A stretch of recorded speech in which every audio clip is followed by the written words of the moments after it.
तेणु ये जन्म मु गोटे माछ खाई मृत्यु पर मत दुई थर माछ हवाक पड़ो। ये जन्म मु गोटे कुकुड़ा खाई मृत्यु पर मु दुई थर कुकुड़ा खाई। ये जन्म मु गोटे छेली खाई मृत्यु पर मु दुई थर छेलीर शरीर ग्रहण करी। सुंदर प्रश्नटे भाई कर आमिष कहीं आम खाइबा बा आमिष खाइबा नहीं। आम तो कहते मांस ये कौन धर्मसम्मत कथा मुझे कहूनी एक साधारण ज्ञान।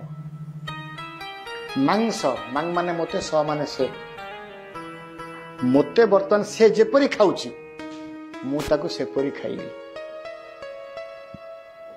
धर्मर प्रकृत अर्थ कौन बहुत लोग जानी ना।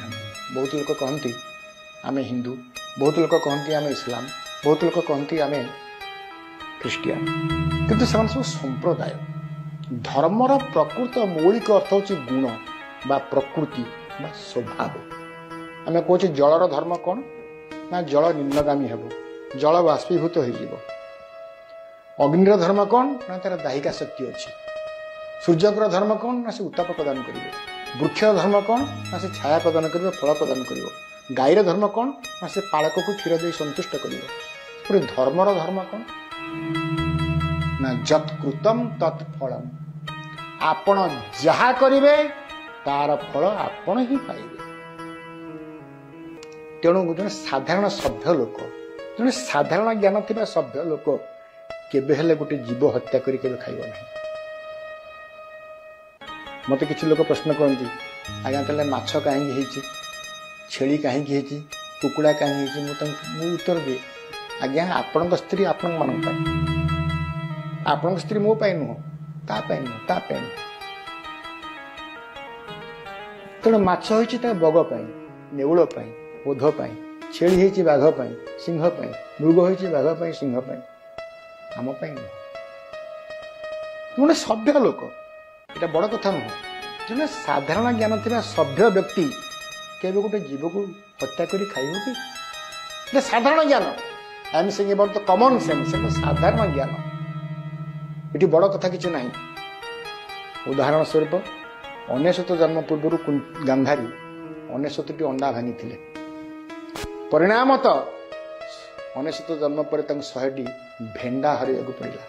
करिथिबा कर्मर फल निश्चित आपन को भोगिया को पड़िबो। करिथिबा कर्मर फल निश्चित आपन को भोगिया को पड़िबो एवं ता दुई गुण होइकि आसीबो। उदाहरण स्वरूप बैंक रु हमें 2 टंका लोन आनीचे हमें केते सुझीबा 3 टंका सुझीबा। तेणु ये जन्म मु गोटे माछ खाई मृत्यु पर मते 2 थर माछ हवाक पड़िबो। ये जन्म मु गोटे कुकुड़ा खाई मृत्यु पर मु 2 थर कुकुड़ा खाइबी। ये जन्म मु गोटे छेली खाई मृत्यु पर मु 2 थर छेलीर शरीर ग्रहण करी। ये नियम रु कहा को त्राही नहीं। भगवान ये नियम को प्रतिपादित करने बिना दोषरे बालिकी मारते। केवल जगत को ये नियम पृथ्वी के नियम बतैया बिना दोषरे से बालिकी मारते। बालिकी मारिबार कौन से कारण नथिला।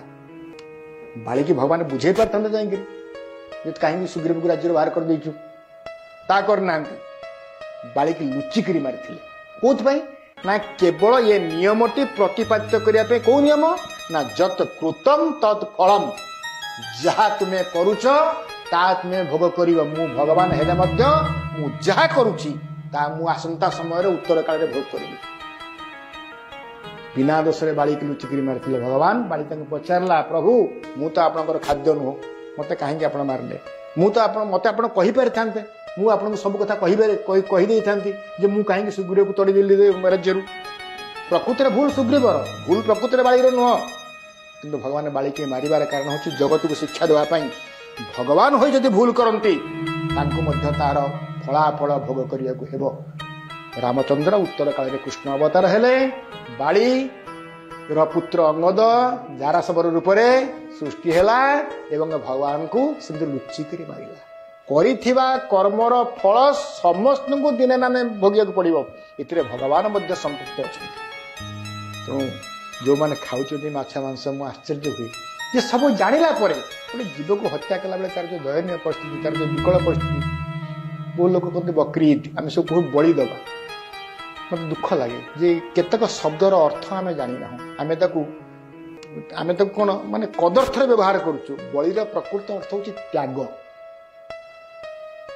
बलिर प्रकृत अर्थ हूँ त्याग आज मु पान को बलि देली आज मु माछ मांस को बलि देली माने खाइबे ना किंतु आम कौन कर बुझुना वास्तव कथा को आम बुझीपारुन आम पशु बलि दौचु निजर मानसिक पूर्ण करने आम माँ पाखे पशु बलि दौचु जो पुरुष लोक माछ मांस जदि देखु जहाँ को आप पूजा कर मन कर जो हनुमान को आप पूजा कर हनुमान को आप आमिष भोग दौरान कि शिव को पूजा कर शिव को आमिष भोग दौरान कि गणेश को पूजा कर गणेश को आमिष भोग दौरान कि भगवान जगन्नाथ को आमिष भोग दौरान कि तो जो भोग जहाँ को आम आमर पिता को दौ आमर पिता भगवान जो जो जिनस को जो जो पदार्थ को आम आमर पिता को देना आम ग्रहण कर केवल आसुरिक बुद्धि संपन्न व्यक्ति मान